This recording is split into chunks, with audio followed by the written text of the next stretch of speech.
Untuk mengerti tentang binary exploitation, hal pertama yang basic yang perlu kita pelajari adalah tentang layout memori.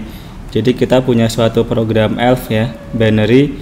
Nah itu ketika di load ke memori itu seperti apa layoutnya di dalam memori. Nah kira-kira menjadi seperti ini ya. Jadi program kita di map ke beberapa bagian seperti ini. Oh ya, ini untuk yang 32 bit ya, x86 ini 32 bit ya. Nah jadi ada istilahnya alamat ya, ini address, ini di atas ini adalah low address, dimulai dari 0, paling bawah adalah high address, ini FF itu, ini untuk 32 bit ya.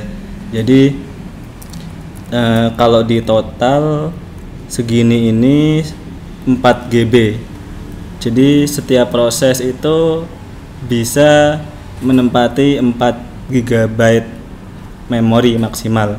Tapi sebenarnya dia hanya segini aja nih, hanya sampai sini, ini sekitar 3 GB ya. Sedangkan sisanya ini untuk yang 1 GB sisanya ini untuk kernel. Nah di memori sendiri ada banyak segmen, ada teks, data, BSS. Ini seperti segmen di ELF ya. Jadi ELF kita itu ya bakal masuk ke sini nih, termasuk semua instruksi codingannya ya, kode assembly-nya, kemudian data-data, dan BSS ini data yang tidak terinisiasi ya. Jadi segmen teks ini berisi instruksi ya move EAX sekian gitu kan. Terus ini adalah apa, variabel global ya, ini juga yang global cuma yang tidak terinisiasi. Oke gitu. Jadi program kita semua instruksi itu dan lain-lain ini masuknya ke segmen teks. Dan di x86 ini alamat instruksi ya khas ya, ada seperti ini ya. Jadi 08, 04, 8 sekian gitu. Jadi ini alamat instruksi di segmen teks. Kemudian untuk data dinamisnya, data yang apa, yang tercipta setelah proses itu jalan, itu ada beberapa kategori nih, ada heap, ada stack ya. Kalau heap ini data yang apa, data dinamis yang biasanya dipesan melalui proses misalkan malloc ya, memory allocate, atau kalau di bahasa yang object oriented itu yang dengan apa, operator new object misalnya ya. Di operator new dan malloc itu semuanya nanti datanya masuk ke dalam bagian heap ini. Nah heap ini apa, tumbuhnya ini ya dari alamat rendah ke alamat tinggi ke sini kan ya. Nah sementara untuk yang stack ini yang menyimpan variabel lokal. Jadi semua variabel lokal dalam fungsi termasuk apa, urutan pemanggilan fungsi itu masuknya ke dalam stack ini. Nah stack ini bedanya apa, dia tumbuhnya ke atasnya artinya ke alamat lower address ya. Jadi stack ini kan ada tumbukan, dia tumbuhnya apa, nambahnya itu ke atas. Kalau di sini berarti apa, semakin ke alamat yang makin rendah gitu tumbuhnya. Nah di bawah stack sendiri ada ini ya, ada argv, ini parameter yang dimasukkan ke executable, ada environment variable, ini apa, variabel yang dikirim ada dari OS-nya gitu kan. Nah sementara di bawahnya ini ada kernel space. Nah ini khusus untuk kernel, program nggak bisa ngakses bagian ini gitu, ini khusus untuk kernel. Jadi area yang bisa dimanipulasi program itu ya yang di sini nih. Dan apa, untuk apa, kasus apa eksploitasi, kita nanti biasanya awalnya akan coba melihat dari bagian stack ini. Nah tapi kalau misalnya untuk yang zaman sekarang ini ada proteksi namanya ASLR ya. Jadi gampangnya itu tuh adalah apa, address space ya, address space layout randomization. Jadi kalau ASLR ini apa, dia menambahkan ini nih, menambahkan offset random ini. Jadi alamat heap itu tidak langsung nempel ke BSS ya. Kalau yang non ASLR, yang tanpa ASLR kan ini langsung nih, langsung gini kan, dan dia alamatnya tetap heap sama stacknya itu.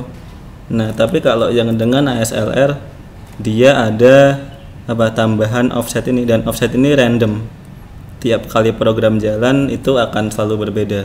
Ini tujuannya untuk mempersulit proses eksploitasi itu. Jadi biasanya kita nanti coba dulu ini ya dalam lingkungan yang tanpa ASLR atau di dalam debugger, di mana alamat stacknya ini akan tetap ya, tidak berubah-berubah. Itu mempermudah kita untuk belajar proses eksploitasinya. Jadi itu aja bedanya, bahwa kalau dengan ASLR dia ada tambahan offset yang random ini, sehingga alamat stacknya itu akan selalu berubah-ubah secara acak.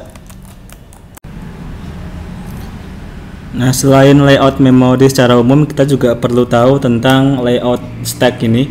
Jadi gimana stack ini dipakai ketika menyimpan data dan juga saat memanggil fungsi. Nah, jadi kalau di x86 atau 32 bit, parameter fungsi itu dikirim melalui stack ya, di push. Nah tapi urutannya kebalik, jadi yang terakhir dulu, baru yang kedua, baru yang pertama. Nah pas push parameter terakhir itu akan masuk ke sini kan ya, paling bawahnya stack, kemudian parameter kedua masuk ke sini, parameter pertama ke atasnya gitu kan ya, kan namanya tumpukan ya, dia ke atas terus gitu kan tumbuhnya. Nah ketika dia call fungsi, maka dia akan mempush juga alamat ketika dia manggil. Jadi misalkan di sini alamat panggilnya XYZ gitu ya. Nah, ketika dia melakukan call fungsi, maka di sini akan disimpan juga gitu return address-nya, alamat saat dia itu memanggil fungsinya ini. Nah, habis itu kita sekarang udah ada di dalam fungsi ini. Udah ganti ya, udah switch dari fungsi main yang manggil ke fungsi yang dipanggil itu. Nah, ketika di dalam fungsi ini yang dia lakukan adalah ini menyimpan namanya EBP ya, stack pointer milik fungsi yang manggil. Ini supaya supaya bisa dikembalikan ke fungsi yang manggil tadi. Kemudian dia setup stack untuk menyimpan variabel lokal ini. Misalkan ada dua variabel, maka dia dia menaikkan ESP-nya ya. Jadi tadinya tuh ESP di sini ESP. Nah, kemudian dia dinaikkan ke situ untuk ngasih ruang buat variabel lokal ini. Jadi ini yang diupdate antara EBP dan ESP ini adalah namanya, istilahnya kita sebut sebagai stack frame. Jadi stack frame dari fungsi yang saat ini aktif gitu. Nah, kalau ini stack frame fungsi saat ini ya. Sementara yang ini tadi ini adalah stack frame fungsi yang manggil ya.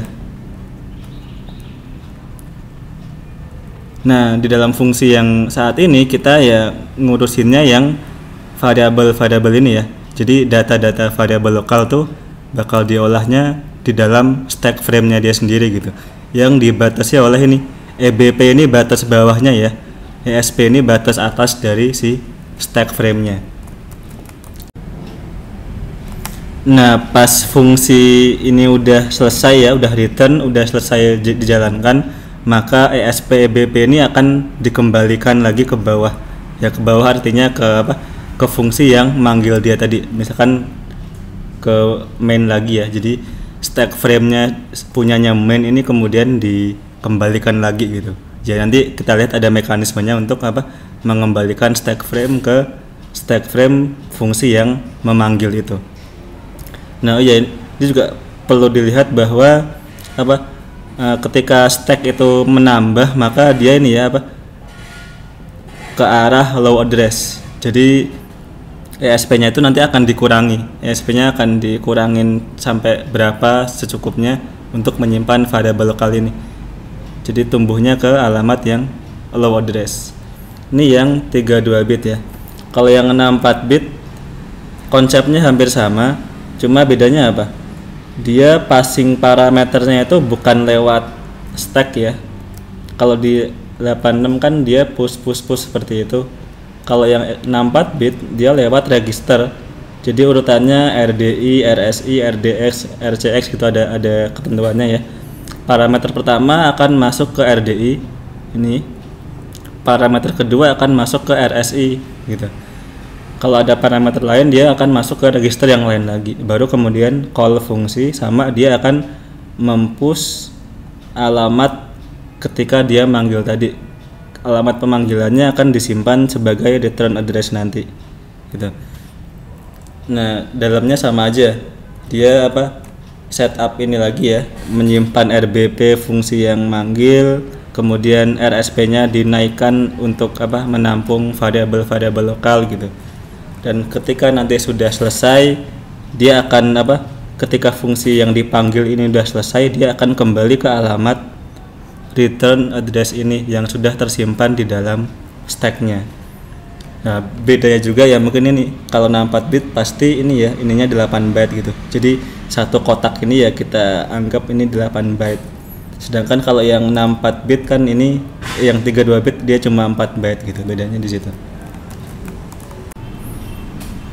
Oke, cukup teorinya. Sekarang kita coba praktek, lihat sendiri di memori kayak apa ya. Jadi misalkan saya punya program sederhana seperti ini, ada fungsi main ya, fungsi main yang kemudian manggil fungsi jumlah, kemudian return gitu aja, simple seperti ini. Kemudian coba kita compile untuk yang 32 bit dulu ya. No pick ini untuk dan no stack protector ini diperlukan karena kita akan mendisable proteksinya ya, karena kita baru coba belajar, kita pakai yang basic dulu. Kita compile untuk yang 32 bit, tekan memori 32, kemudian kita buka di GDB, lihat disassembly fungsi mainnya, dan lihat disassembly fungsi jumlahnya. Kita pasang breakpoint, bisa pakai alamat memori, atau kalau ini binary-nya nggak di strip, kita bisa pakai nama fungsinya ya. Misalkan break main, artinya apa? Kita break pas awal banget fungsi main, berarti pas di sini ya. Kita bisa seperti itu, enter. Nah, kemudian kita jalankan, maka dia akan langsung breakpoint ya, kan dia jalan di main, dia langsung kena breakpoint kita. Nah, kita tahu bahwa yang menjalankan fungsi main ini adalah fungsi ini ya, libc start main ya. Jadi libc start main ini adalah return address-nya nih. Ini adalah return address setelah main itu selesai gitu. Kan tadi kan di push ya, return address sebelum manggil main dia di push ke stack. Nah, kita sekarang udah ada di dalam fungsi main. Nah, dia mau setup stack untuk fungsi main. Pertama dia push EBP ya. Push EBP ini berarti menyimpan save EBP tadi. Kalau di sini itu yang yang ini ya, yang save EBP ini. Yang save EBP itu dilakukan dengan ini, perintah push EBP.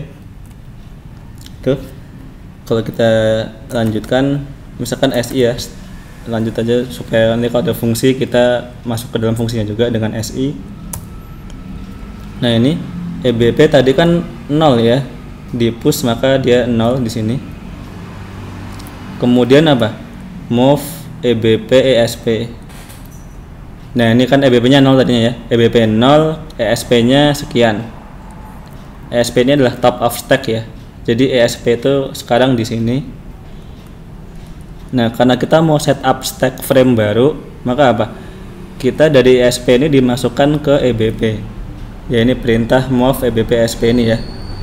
Kalau kita lanjutkan,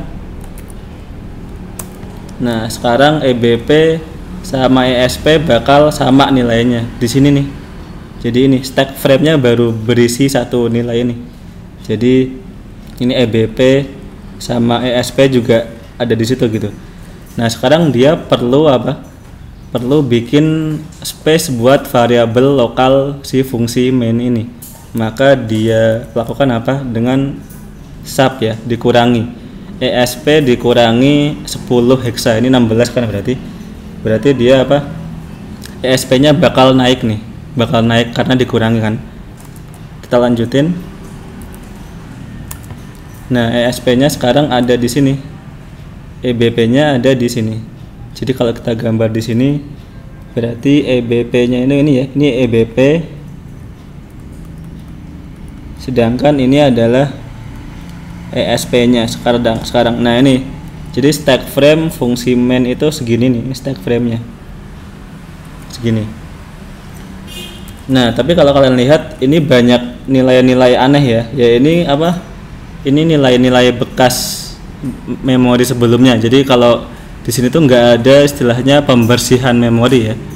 Dia dibersihkan ketika mau dipakai aja. Sedangkan ini kan dia baru mengalokasikan nih. Maka apa? Di sini masih nilai apa adanya gitu. Jadi nilai bekas memori sebelumnya tuh bakal masuk ke situ. Jadi bukan berarti nol semua, tapi ini bekas-bekas memori yang sebelumnya. Selanjutnya sekarang dia mau manggil fungsi jumlah ya. Tadi kan di program tadi apa? Dia manggil jumlah dengan parameter 40 dan 2 parameter kan. Maka di sini apa? Dia bakal push 2 kali. Ini 2 ini kan berarti 2, kalau 28 ini apa? Ini 40 ya. Jadi dia push parameter kedua, kemudian push parameter pertama. Oke, 2-nya masuk ke sini kan. Kemudian lanjut lagi. Nah, sekarang 28-nya masuk ke sini 28. Nah, sekarang dia siap memanggil fungsi jumlah nih. Nah, dia apa? Ada guess arguments ya. Ya ini salah karena harusnya kan cuma 2 doang nih, tapi dia nebak ada 3. Jadi itu apa, 2 parameter udah ke push ke stack. Sekarang dia mau manggil fungsi jumlah. Nah tadi kan apa, ketika dia manggil suatu fungsi, ketika call ini apa, alamat returnnya itu bakal di push juga ke dalam stack ya.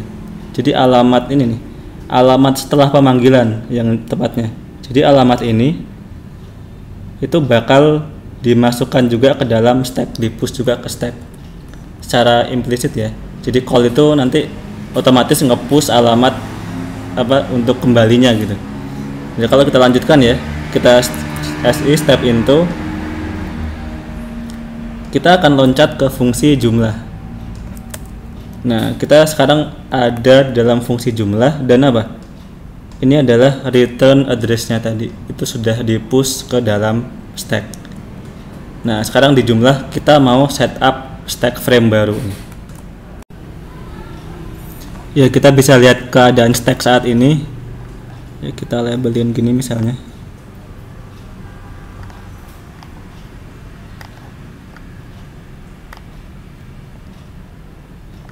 Ya, ini apa? Ini adalah bagian ini adalah return address-nya ya. Return address. Kemudian 2 ini adalah parameter fungsinya. Nah sekarang dia mau setup stack frame baru di fungsi jumlah. Kita coba, dia sekarang mau push EBP. Jadi nilai EBP ini kan EBP nya punya main ya, itu bakal di push ke stack. Lanjutkan. Nah ini, jadi ini sekarang apa, ini adalah save EBP ya, punya main ya, punya main. Ini adalah return address-nya. Nah kemudian apa, dia move EBP ESP saat ini ya, yang sekarang di copy ke EBP kan ya. Lanjutkan. Nah ini jadi apa, sekarang ESP sama EBP di sini juga. Jadi EBP sama ESP sekarang ada di situ tuh, menunjuk tempat yang sama. Kemudian apa? ESP dikurangi 16. Ini mengalokasikan tempat untuk variabel lokal ya. Jadi ESP-nya naik 16 byte ya. Itu kalau dilanjutkan berarti, nah sekarang seperti ini. Ingat tadi ini apa? Ini adalah return address-nya. Yang ini adalah save EBP-nya ya. Dan juga EBP juga ada di situ. EBP juga di situ. Nah, sedangkan ESP-nya ada di sini. Top of stack-nya ada di situ. Nah, ini jadi stack frame fungsi jumlah itu segini nih. Nah, ini stack frame-nya fungsi jumlah. Sekarang kita sudah apa? Setup stack-nya udah selesai ya. Sekarang kita bisa melanjutkan proses logika di dalam fungsinya itu sendiri. Sekarang dia mau ngapain? Dia mau memasukkan nilai yang ada di EBP plus 8 ke EDX. Coba lihat EBP plus 8 ini berarti mana nih? Kan tadi kita tahu EBP-nya ini ya. EBP di sini EBP. Maka EBP plus 8 itu ini berarti kan? Nah, ini adalah EBP plus 8 ya. Berarti ini apa? Ini adalah parameter pertama. Parameter pertama dari fungsi. Sedangkan yang selanjutnya apa? EBP plus C plus 12 ya. Nah, itu kan berarti bawahnya lagi ya, yang ini nih. Yang ini kan berarti itu adalah EBP plus C ya. Berarti itu adalah parameter kedua. Parameter kedua dari fungsi kita. Dia apa? Mengakses kedua parameternya nih. Enter. Nah, sekarang dia menjumlahkan keduanya ya, dijumlahkan. Nah, hasilnya ada di EAX ya hasilnya, yaitu 2A ya, ini 42 kan. Nah, kemudian apa? Dia mau memasukkan hasil penjumlahannya tadi ke EBP min 4. Coba kalau EBP-nya di sini, EBP kan di sini ya, maka EBP min 4 itu pasti adanya di yang ini kan ya. Ini adalah EBP min 4. Berarti ini adalah ini ya, lokal variabel. Lokal variabel punyanya fungsi jumlah. Coba kita lanjutkan. Harusnya berarti ini ya. Harusnya EBP min 4 tuh yang ini tadi harusnya sekarang berubah menjadi 2A ini ya, hasil penjumlahannya. Nah, bener kan? Jadi sekarang apa? Hasil penjumlahannya disimpan di sini nih. EBP min 4. Kemudian EBP min 4 dikembalikan lagi ke EAX. Ini sebagai return value-nya ya. Dikembalikan lagi ke EAX. Setelah itu dia mau proses leave ya. Step in. Nah, leave ini ngapain? Leave ini adalah apa? Mengembalikan stack frame ke stack frame fungsi sebelumnya. Jadi dia akan memodif EBP ESP ke kondisi apa? Ketika fungsi ini dipanggil tadi gitu. Jadi ketika kita leave, maka apa? Stack frame-nya si jumlah yang ini tadi ya.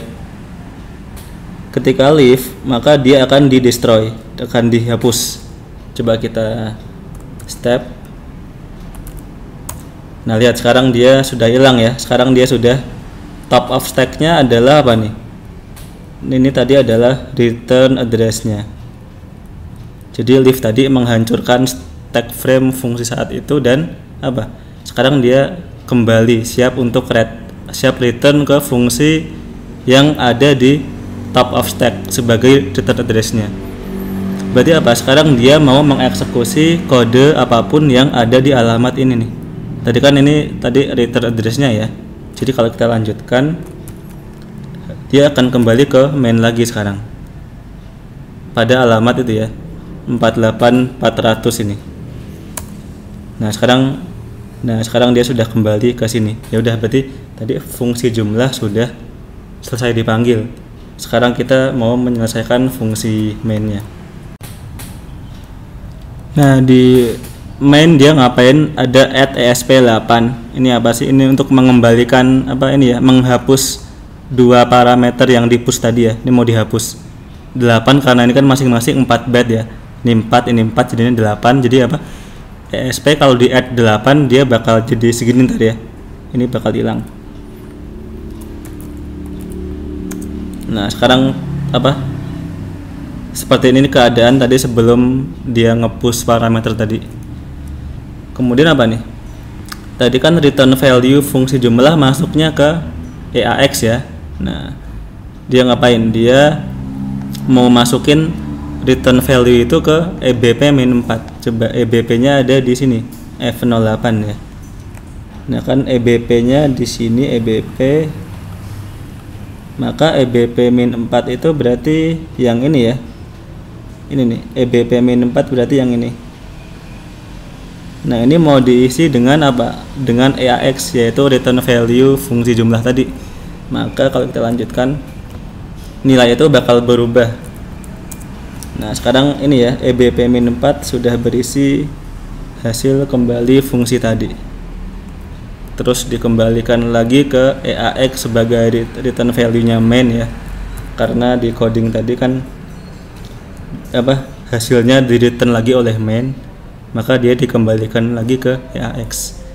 Kemudian lanjutkan, sekarang dia mau leave ini tadi ya, berarti stack frame-nya si main. Mana tadi stack frame-nya itu berarti dari ini ya, kan EBP-nya ini EBP, ESP-nya yang ini ESP.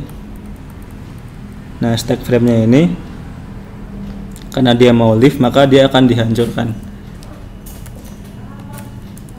Nah, sekarang top of stack-nya ini sekarang nih ada di fungsi libc start main.